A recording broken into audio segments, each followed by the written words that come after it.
ونستغفره ونعوذ بالله من شرور أنفسنا ومن سيئات أعمالنا. من يهده الله فلا مضل له ومن يضلل فلا هادي له، وأشهد أن لا إله إلا الله وحده لا شريك له، وأشهد أن محمدا عبده ورسوله. أما بعد، فإن خير الحديث كتاب الله وخير الهدي هدي محمد صلى الله عليه وسلم، وشر الأمور محدثاتها، كل محدثة بدعة وكل بدعة ضلالة وكل ضلالة في النار. أما بعد، فأعوذ بالله السميع العليم من الشيطان الرجيم. بسم الله الرحمن الرحيم. يا أيها الناس اتقوا ربكم الذي خلقكم من نفس واحدة وخلق منها زوجها وبث منهما رجالا كثيرا ونساء، واتقوا الله الذي تساءلون به والأرحام إن الله كان عليكم رقيبا. يا أيها الذين آمنوا اتقوا الله حق تقاته ولا تموتن إلا وأنتم مسلمون. يا أيها الذين آمنوا اتقوا الله وقولوا قولا سديدا يصلح لكم أعمالكم ويغفر لكم ذنوبكم، ومن يطع الله ورسوله فقد فاز فوزا عظيما. رب اشرح لي صدري ويسر لي أمري واحلل عقدة من لساني يفقهوا قولي. سبحانك لا علم لنا إلا ما علمتنا إنك أنت العليم الحكيم. ربي زدني علما، ربي زدني علما، ربي زدني علما.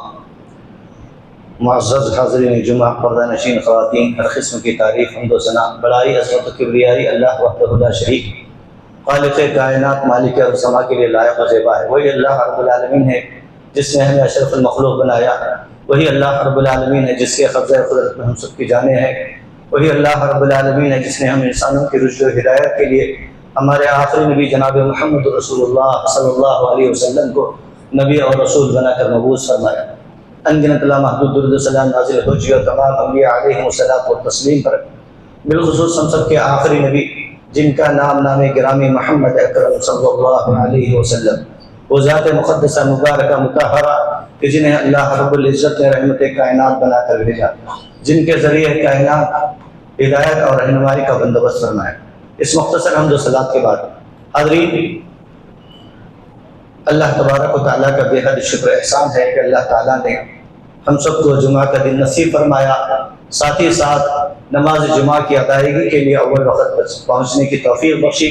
اللہ سے دعا ہے اللہ ہم سب کے آنے کو قبول فرمائے، اللہ جمعہ کے اجر عظیم سے اللہ مالا مال فرمائے، اللہ کہنے والے کو کہنے سے زیادہ، سننے والوں کو سننے سے زیادہ انتہائی سنی باتوں پر عمل کی توفیق عنایت فرمائے.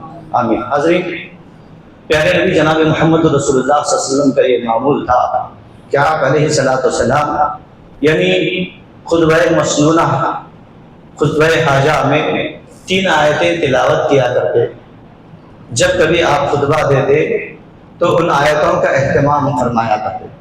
ان 3 آیتوں میں سے ایک آیت ہے یا ایھا الذین آمنوا اتقوا اللہ حق تقاتہ، کہ اے ایمان والو تم اللہ تبارک و تعالی سے اس طرح ڈرو جس طرح اللہ سے ڈرنے کا حق بنتا ہے. یعنی تقویٰ ویسے اختیار کرو جیسے اللہ کا حق بنتا ہے، اللہ کی عبادت ویسے ادا کرو کہ جیسے اللہ کا حق بنتا ہے. مفسرین نے لکھا ہے جب اللہ نے اس آیت کریمہ کو نازل فرمایا تو صحابہ کرام رضوان اللہ علیہم اجمعین جو ہمیشہ عمل کے میدان میں بہت آگے، اس آیت کے نازل ہونے کے بعد یعنی اللہ سے ویسے ڈرو جیسے اللہ کا حق بنتا ہے، اور زیادہ عبادت کرنے لگے اور زیادہ اللہ کی فرما برداری. پھر اس کے بعد اتنا ہی نہیں بلکہ ہمیشہ یہ فکر لاحق رہتی کہ ہمیں کیسے پتا چلے کہ ہماری عبادتیں اللہ کا حق ادا کر رہی ہیں. ہمیشہ اس پریشانی، اللہ کا حق ادا کرنا کیا معمولی بات. ایک انسان ساری زندگی اللہ کی فرما برداری میں لگ جائے، اطاعت کرے، ساری زندگی نافرمانیوں سے بچ جائے، اپنے آپ کو دور رکھے، ایک سیکنڈ ایک لمحے کے لیے بھی اگر نافرمانی نہ کرے، اب اللہ کا حق ادا کرنا تو دور کی بات، اللہ کی جو نعمتیں اللہ نے ہمیں عنایت کی ہیں ان نعمتوں میں سے ایک نعمت ہم آنکھ کا بھی حق ادا نہیں کر سکتے، تو لہذا اللہ کا حق کیسے ادا کریں.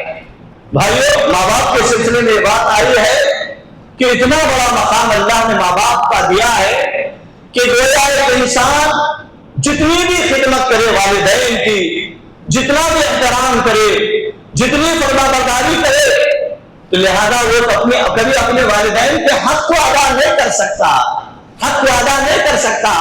اللہ کے نبی صلی اللہ علیہ وسلم نے یہ بات بیان فرمائی اکثر و بیشتر، جب ہم اپنے ماں باپ کا حق ادا نہیں کر سکتے، جو دنیا میں آنے کا ذریعہ بنے ہیں، وہ اللہ جس نے کائنات کو بنایا، کائنات کو سنوارا، کائنات کو سجایا، یہ آسمان، یہ زمین، یہ چاند، یہ ستارے، یہ دھرتی، بلکہ دھرتی کی ہر شے اللہ کی عطا کردہ کسی عظیم نعمت سے کم نہیں ہے۔ پھر اس کے بعد اگر ہم اپنے آپ میں غور کریں، ہمارے آنکھوں کے اندر بصارت کی قوت، ہمارے کانوں کے اندر سماعت کی قوت، ہمارے دل و دماغ کے اندر اللہ نے جو سوچنے اور سمجھنے کی صلاحیتیں دی ہیں، اور ہمارے دل کا وقت پر دھڑکنا اور وقت پر ہماری سانسوں پر چلنا، ہمارے ہاتھوں اور پیروں کے اندر اللہ نے دل کرانا ہے، اتنی عظیم نعمتیں تو بھائیو اللہ نے دی ہے، تو ہم عبادت کے ذریعے کیسے اللہ کا حق ادا کر سکتے ہیں؟ کس نعمت کا حق ادا کر سکتے ہیں؟ اللہ کے تو ہمارے اوپر بے شمار احسانات ہیں۔ اللہ نے خود فرمایا وَإِن تَعُدُّوا نِعْمَتَ اللَّهِ لَا تُحْصُوهَا، اے بندو اگر تم میری نعمتوں کو گننا چاہو، شمار کرنا چاہو، تو گویا تم میری نعمتوں کو گن نہیں سکتے۔ ہماری سانسیں ختم ہو جائیں گی، ہماری زندگی، ہمارے کھانے کے لقمے، ہمارے پانی کے قطرے ختم ہو جائیں گے، اللہ کی نعمتوں کو ہم شمار نہیں کر سکتے۔ تو پھر اللہ کا عبادت کا ہم کیسے؟ یہ صحابہ کو یہ ذکر کھائے جا رہی تھی جب یہ آیت کریمہ نازل ہوئی، یا ایھا الذین آمنوا اتقوا اللہ حق تقاتہ، کہ ایمان والو تم اللہ سے ویسے رہو جیسے اللہ کا حق بنتا ہے، ویسے تقوی اختیار کرو جیسے اللہ کا حق بنتا ہے، ویسے عبادت کرو جیسے اللہ کا حق بنتا ہے۔ تو صحابہ پریشان ہو گئے، لہذا اسی پریشانی کے عالم میں صحابہ پیارے نبی جناب محمد رسول اللہ صلی اللہ علیہ وسلم کی خدمت مبارکہ میں پہنچتے ہیں، اور اللہ کے نبی جناب محمد رسول اللہ صلی اللہ علیہ وسلم سے عرض کرنے لگتے ہیں، اللہ کے نبی جناب محمد رسول اللہ صلی اللہ علیہ وسلم، جب سے یہ آیت کریمہ نازل ہوئی ہے یا ایھا الذین آمنوا اتقوا اللہ حق تقاتہ، ہم بڑے پریشان ہیں کہ ہم کیسے اللہ کا حق، اللہ کے عبادت کے ذریعے کریں، کیسے اللہ کا حق ادا کریں۔ قربان جائیے صحابہ کے جذبے کو بھائیو، اللہ تعالیٰ نے آپ کے جذبے کو دیکھ کر فوراً اللہ تعالیٰ نے دوسری آیت کریمہ نازل فرمائی، کون سی آیت؟ اتقوا اللہ ما استطعتم، کہ لوگوں اے میرے بندو بس تم مجھ سے اتنا ڈرو جتنی تمہاری طاقت ہے۔ اللہ اکبر، یہ گویا ایک عظیم تحفہ، یہ گویا ایک بہت بڑی رخصت تخفیف اللہ کی جانب سے پھر اللہ کے بندوں کو دی گئی، اور کہا گیا اللہ کا حق اگر تم ادا نہیں کر سکتے، بس اتنا تو صحیح، جتنی تمہارے اندر طاقت ہے، جتنی تمہاری حیثیت ہے، جتنا تمہارا بس کرتا ہے، تمہارا کنٹرول، گویا کم سے کم تم اپنے آپ کی طاقت کے مطابق اللہ کی عبادت کیا کرو۔ حاضرین، صحابہ کرام رضوان اللہ علیہ مجمعین نے اللہ کی دی ہوئی اس رخصت کو قبول کیا، پھر خوشی بخوشی عمل کرنے لگے۔ ویسے صحابہ عملی میدان میں سب سے آگے تھے، لیکن پھر اسی سلسلے میں اور عملی میدان میں ایک ایسی مثال قائم کی،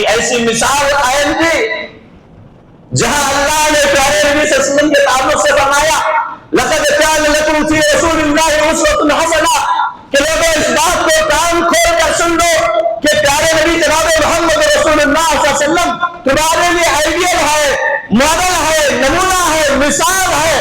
تو بھائیو صحابہ کے عمل کو دیکھ کر، صحابہ کے جذبہ انصاف کو، اطاعت و فرما برداری کو دیکھ کر، اخلاص للہیت تقوی شعاری کو دیکھ کر اللہ نے سورہ بقرہ آیت نمبر 135 کے اندر صحابہ کے تعلق سے فرمایا فَإِنْ آمَنُوا بِمِثْلِ مَا آمَنْتُم بِهِ فَقَدْ اهْتَدَوْا، اگر دنیا کے لوگ اس کا ایمان لائے جیسا نبی کے صحابہ ایمان لائے، اللہ نے کہا میں ان کو ہدایت یافتہ لوگوں میں شمار فرماؤں گا۔ جہاں اللہ نے پیارے نبی صلی اللہ علیہ وسلم کو ماڈل نے صحابہ کے اعمال کو دیکھ کر، صحابہ کے اخلاص کو دیکھ کر، صحابہ کی للہیت کو دیکھ کر، صحابہ کی تقوی شعاری کو دیکھ کر، ان کے جذبے کو دیکھ کر اللہ نے گویا صحابہ کو بھی معیار کے طور پر بیان فرمایا۔ یہ صحابہ کی قربانیاں، صحابہ کا یہ مثال کوئی کم نہیں، بلکہ صحابہ کی زندگیاں ایمان، اسلام، دین کے لیے قربان اور وقت تھی اور آگے بڑھے۔ اسی طریقے سے اللہ تعالیٰ نے قرآن مجید کے اندر اور مقام پر فرمایا رضی اللہ عنہم ورضوا عنہ، کہ صحابہ کا ایسا ایمان، صحابہ کا ایسا عمل، صحابہ کا ایسا جذبہ، صحابہ کی ایسی دینداری اللہ کو پسند آ گئی، اللہ نے صحابہ کے سلسلے میں اس بات کا اعلان کر دیا اللہ ان سے راضی ہو گیا اور وہ اللہ سے راضی ہوا۔ تو بھائیو، صحابہ کرام رضوان اللہ علیہ اجمعین جن کے استاد، معلم، رہنما، مربی ہم سب کے آخری نبی جناب محمد رسول اللہ صلی اللہ علیہ وسلم، یہ صحابہ نبی کے شاگرد۔ اللہ اکبر، کتنا بڑا درجہ کہ آپ کو نبی کو دیکھنے کا شک، نبی سے تعلیم حاصل کرنے کا شک، نبی کی شاگردی کے شک، یہ گویا سمجھو کہ ان انسانیت ساری مخلوق کے اندر انبیاء کے بعد اگر سب سے بڑا اگر کسی کا درجہ، مقام و مرتبہ ہے تو بھائیو صحابہ کرام رضوان اللہ علیہ اجمعین کا ہے۔ اللہ قرآن میں اللہ نے بارہا یہ صحابہ کا اللہ نے تذکرہ فرمایا۔ اور آگے بڑھے، صحابہ کرام رضوان اللہ اجمعین نے کم سے کم اپنی استطاعت بھر، اپنی طاقت بھر عمل کی کوشش کی۔ اب آئیے ہمارا حال کیا ہے، ذرا ہم اپنا جائزہ لیں، ذرا ہم اپنے آپ کو دیکھیں، اپنے گریبان میں دیکھیں، خود اپنی کیفیت کو مانیں۔ ہم آج اپنی طاقت بھر بھی اللہ کی اطاعت، اللہ کی فرما برداری نہیں کریں۔ اللہ کا حق تو بہت بڑی بات ہے، بہت بڑی بات ہے۔ طاقت بھر جتنی ہماری طاقت ہے، جتنا ہم کر سکتے ہیں بھائیو، آج ہم اتنا بھی نہیں کر رہے۔ عبادت کے معاملے میں آج ہم بڑے کمزور، بڑے سست پڑ چکے ہیں، کاہلی کا شکار آئے دن ہوتے جا رہے۔ کئی بار تو ایسا ہوتا ہے اللہ معاف فرمائے کہ گویا ہم نے جو عبادتیں کی یا جو عبادتیں کر رہے ہیں، ہم اپنی ان عبادتوں کو بہت بڑی عبادت سمجھتے ہیں۔ بھائیو اللہ معاف فرمائے کہ گویا یہی دھوکہ، یہی خوش فہمی ہمارے گویا یوں سمجھیے نیکیوں کو ضائع کر دیتی ہے، ہمارے نیکیوں کو برباد کر دیتی ہے۔ ہم اللہ کے فضل و کرم سے رمضان کے مہینے سے گزرے 1 مہینہ ہو چکا ہے، اب ذوالقعدہ کے مہینے میں داخل ہوئے۔ رمضان میں ہر کوئی، کیا بزرگ، کیا جوان، کیا بچے، کیا خواتین، روزوں کا اہتمام کیا اور قرآن مجید کی تلاوت کا اہتمام کیا اور نمازوں کی پابندی کا اہتمام کیا۔ اتنا ہی نہیں بلکہ کثرت سے توبہ و استغفار اور دعاؤں کا اہتمام کیا اور اللہ کی راہ میں صدقہ، خیرات، عطیات جتنا بھی ہو سکے کرتے ہیں۔ بعض بھائیوں نے رمضان میں عمرے کا بھی اہتمام کیا، بہت سارے لوگوں نے اعتکاف کے لیے اہتمام کیا۔ جتنی بھی ہماری عبادتیں ہوئی، ہم نے عبادتیں کی، تو بھائیوں ایک پیغام ہے کہ گویا ہم ان ساری عبادتوں کو یہ سمجھنا ضروری ہے کہ ہم نے اپنے طاقت بھر کی عبادت نہیں کی ہے۔ بھلے انسان جتنا کرے، پورے روزوں کا اہتمام کیا ہے، پورے رمضان میں 1 نہیں 4 بار قرآن ختم کیا ہے، اعتکاف کا اہتمام کیا ہے، عمرے کا اہتمام کیا ہے، زکات کا اہتمام کیا ہے، سحر میں اٹھ کر کے وہ اللہ کے سامنے گر گرایا ہے، افطار سے پہلے وہ اللہ کے سامنے گر گرایا ہے، رات کے کسی بھی وقت میں آنکھ کھولے گر گرا رہا ہے۔ ان ساری عبادتوں کو انسان یہ سمجھے کہ اللہ نے جتنے مجھے طاقت دی ہے، میں طاقت بھر بھی عبادت نہیں کر رہا ہوں۔ اگر ہم نے یہ سمجھا کہ ہم بہت عبادت کر رہے ہیں، میں بہت عبادت کر رہا ہوں، یوں سمجھیے کہ ہماری ساری عبادتیں ضائع ہیں۔ یہ احساس ہر انسان کے دل و دماغ میں یہ خیال کہ جتنے بھی ہم عبادت کیے یا جتنے بھی ہم عبادت کر رہے ہیں یا جتنا بھی ہم دین کے کام میں لگے ہوئے ہیں، ہم جتنا بھی کر رہے ہیں، اللہ کے احسانات کے مقابلے میں یہ کچھ بھی نہیں ہے، کچھ بھی نہیں ہے، کچھ بھی نہیں۔ یاد کیجیے ہمارے اسلاف کو، صحابہ کو، گویا وہ اللہ کی راہ میں جان دینے کے لیے کیا کہا کرتے؟ جان دی ہوئی اسی کی تھی، حق تو یہ تھا کہ حق ادا نہ ہوا، اگر اس جان کو ایک نہیں بلکہ 100 بار بھی اگر اللہ کی راہ میں قربان کر دے، بھائیو اللہ کا حق، اللہ کی نعمتوں کا ہم ادا نہیں کر سکتے۔ پیارے نبی جناب محمد رسول اللہ صلی اللہ علیہ وسلم نے اسی بات کو یاد دلانے کے لیے کتنی بڑی اہم بات بیان کی۔ آج ہم تھوڑا بہت عمل کرتے ہیں، یہ سمجھتے ہیں کہ ہم اپنے آپ کو جنتی جنت کی خوشبو محسوس کرنے لگتے ہیں۔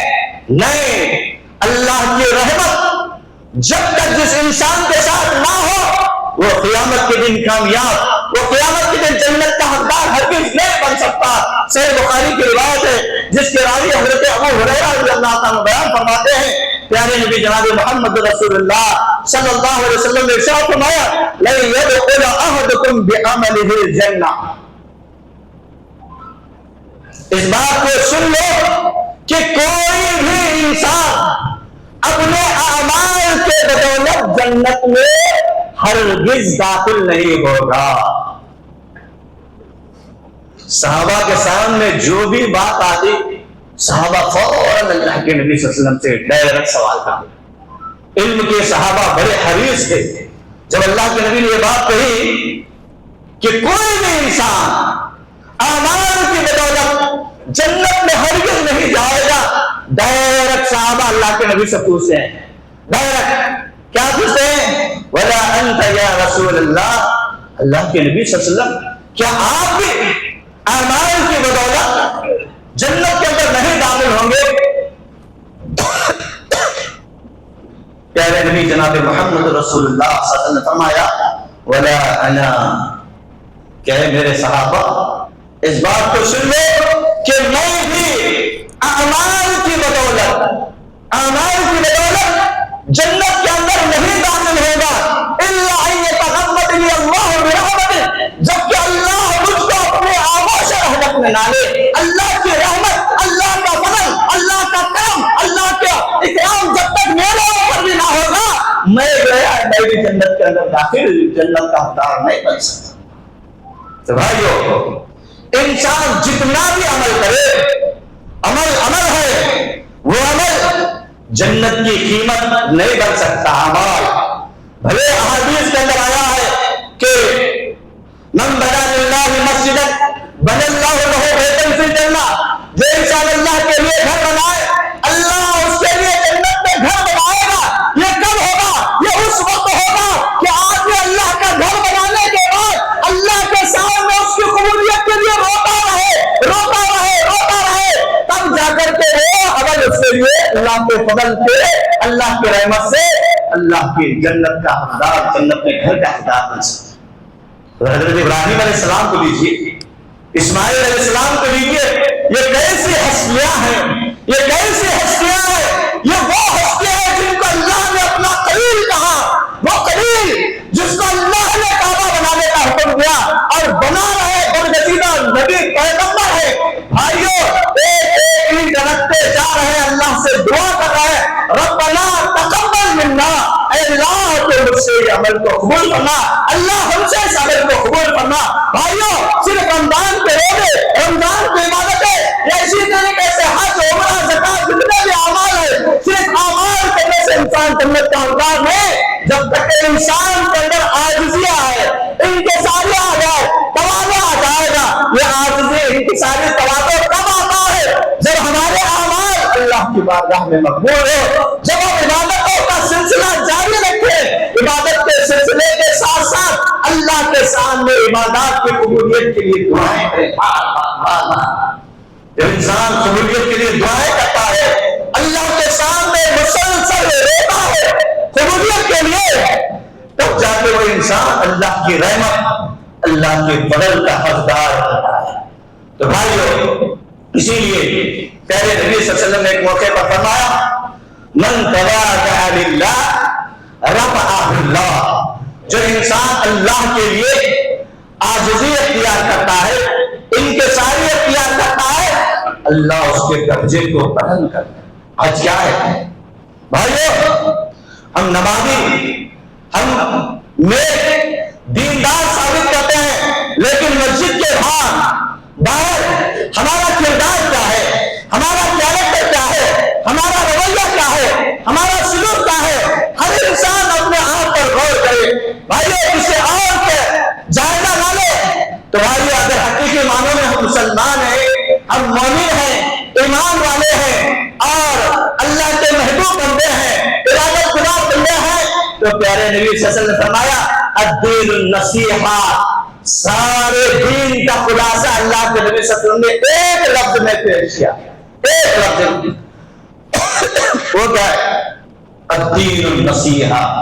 اللہ کے نبی نے کہا کہ دین ہمدردی کا نام، دین ہمدردی کا نام۔ تو گویا آج اگر سمجھے کہ دینی احکام، دینی قوانین پر ہم عمل کر رہے ہیں، اگر ہم حقیقی معنوں میں ہمدرد ہیں، غمخوار ہیں، عاجزی، انکساری، تواضع اگر ہمارے اندر ہے، نرمی ہمارے اندر ہے، ہمارے رویے، ہمارے سلوک اچھا ہے، ہمارا بیہیویئر اچھا ہے، یوں سمجھیے کہ ہمارے اعمال رب کی بارگاہ میں قبول ہو رہا ہے۔ اس لیے کہ تواضع، عاجزی یہ سب سے بڑی صفت ہے۔ جس انسان کے اندر معافی کا جذبہ ہو، برداشت کا جذبہ ہو، نظر انداز کرنے کا جذبہ ہو، یوں سمجھیے کہ اللہ ایسے بندوں کو پسند فرماتا ہے اور اللہ ان کے نفرت کے اعمال کی توفیق دیتا ہے۔ اگر ہم نمازی ہیں، نیک دیندار کہنے کا دعویٰ کر رہے ہیں، ہم سخت دل ہیں، ہم بدزبان ہیں، ہم بد کیریکٹر ہیں، ہمارے رویے اچھے نہیں ہیں، ہمارے سلوک اچھے نہیں ہیں، ہمارے بیہیویئر اچھے نہیں ہیں، معاشرے سماج میں ہم کو اگر کوئی پسند نہیں کرتا تو میرا اپنے اعمال کا جائزہ لے کہ کہیں نہ کہیں ہمارے اندر کمی ہے، کھوٹ ہے، جس کی وجہ سے یہ دل رام نہیں ہو رہا ہے، ہمارے اخلاق، ہمارے رویے سلوک صحیح نہیں ہو رہا ہے۔ پیارے نبی جناب محمد رسول اللہ صلی اللہ علیہ وسلم کی عمل کے بعد عاجزی تھی، عمل کے بعد تواضع۔ مکہ فتح ہوا، مکہ فتح ہوا، 13 سال صحابہ ہر طرح کی پریشانیوں کو برداشت کے، جب مکہ فتح بے صبری سے انتظار تھا، بے صبری سے جب فتح ہوا، اللہ کے نبی صلی اللہ علیہ وسلم مکہ میں داخل ہو رہے ہیں۔ دیکھیے اتنا بڑا اعزاز، اتنا بڑا کارنامہ، مکہ فتح ہو گیا ہے، آپ مکہ میں فاتح کی حیثیت سے، ونر کی حیثیت سے جا رہے ہیں۔ دیکھیے آپ کا سر بالکل نیچے جھکا، آپ عاجزی، انکساری، تواضع کی سب سے بڑی مثال، بہترین مثال ہمارے لیے ہے کہ فتح ہونے کے بعد، کامیاب ہونے کے بعد اب مکہ ہمارا ہو چکا ہے، داخل ہو رہے ہیں، تو بالکل عاجزی، انکساری سے آپ کا سر نیچا ہے۔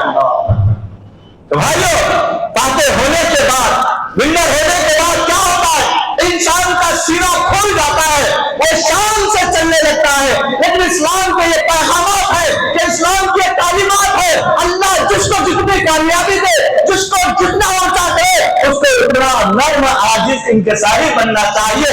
یہی پیغام، یہی میسج اللہ کے نبی جناب محمد رسول اللہ صلی اللہ علیہ وسلم نے دنیا والوں کو عمل کے ذریعے سے ثابت کر کے دکھلایا ہے۔ لہذا آج ہمارے لیے بھی ضروری ہے کہ ہم اپنے اندر عاجزی، انکساری، تواضع کی صفت، یہ بہت بڑی صفت ہے اور اس کو اللہ بہت زیادہ پسند فرماتا ہے۔ اللہ عاجزی، انکساری کرنے والوں کو درجہ بلند کرتا ہے، عزت دیتا ہے، کامیابی سے ہمکنار چاہتا ہے۔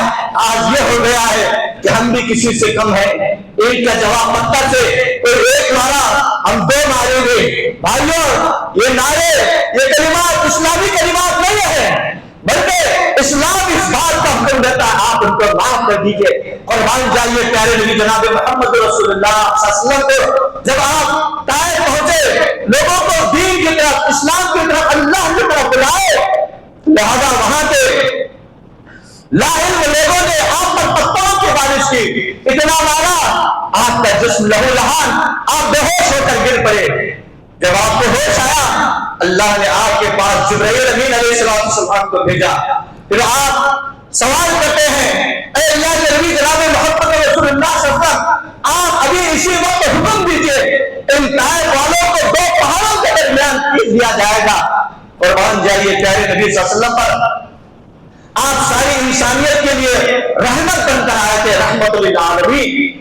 آپ کے زبان سے کیا الفاظ نکلتے ہیں؟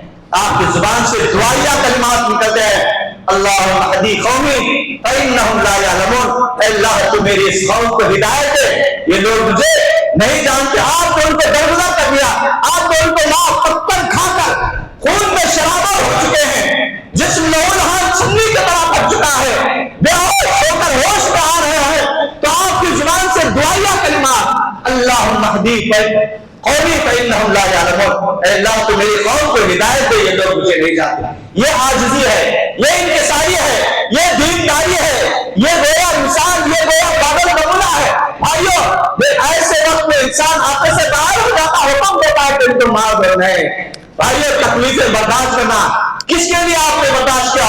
اللہ کے لیے، دین کے لیے، آخرت کی کامیابی کے لیے، امت کے لیے، انسانیت کے لیے۔ تو لہذا آج ہم سب کے لیے بھی ضروری ہے کہ گویا ہم جتنے بھی نیک اعمال، جو بھی نیک اعمال کریں، کم سے کم طاقت بھر اللہ نے جو دیا ہے ہمیں طاقت، اس طاقت بھر کر اللہ کی عبادت کرنی چاہیے، تاکہ اس لیے کہ انسان جتنا بھی عبادت کرے اللہ کا بہت ادا نہیں کر سکتا، لیکن عبادتیں کر کے ان کی قبولیت کے لیے بارہا دعا کرنا، اس لیے کہ جب انسان بار بار دعا کرتا ہے تو گویا انسان کے ساتھ اللہ کا فضل، اللہ کی رحمت، اور جس کے ساتھ اللہ کا فضل ہو، جس کے ساتھ اللہ کی رحمت ہو دنیا کے اندر، اور وہ آخرت میں بھی اللہ کے فضل اور رحمت سے مالا مال ہوتا ہے۔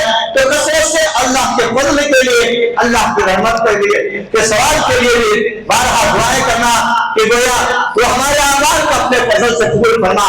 اللہ تو گویا اپنے فضل سے آخرت میں ہمیں کامیابیوں سے ہمکنار فرما۔ اور اللہ تو ہمیشہ یہ دعا کرنا کہ اپنے فضل سے گویا آخرت کے مسائل ہیں، حشر کے ہولناکیاں ہیں، اس رات کا راستہ ہے، اور اسی طریقے سے قبر کی پہلی منزل ہے، اور قبر کے سوال جواب ہے، یہ جتنے بھی مسائل ہیں، بارہا انسان اللہ کے فضل کا محتاج، اللہ تیرے فضل کے بنا کچھ نہیں، اللہ سے یہ دعا کرنا اللہ تیری نعمتوں کے سامنے ہمارے اعمال کچھ بھی نہیں، اللہ تو ہماری اعمال کو، ان نیکیوں کو اپنے فضل سے، اپنے رحمت سے قبول کرنا، یہی عاجزی ہے، یہی انکساری ہے۔ اللہ سے دعا ہے اللہ ہم سب کو نیک اعمال کی توفیق عطا فرمائے، اللہ سب کی نیکیوں کو قبول فرمائے، اللہ سب کے اندر تواضع، عاجزی، انکساری کی صفات پیدا فرمائے، اللہ خیر کے رحمت کے رضا کے فیصلے فرمائے، اللہ جو گزر چکے اللہ ان کو نور سے بھر دے، اللہ جو بزرگ ہمارے اوپر ہیں اللہ ان کو صحت عافیت کے ساتھ قادر قائم رکھے،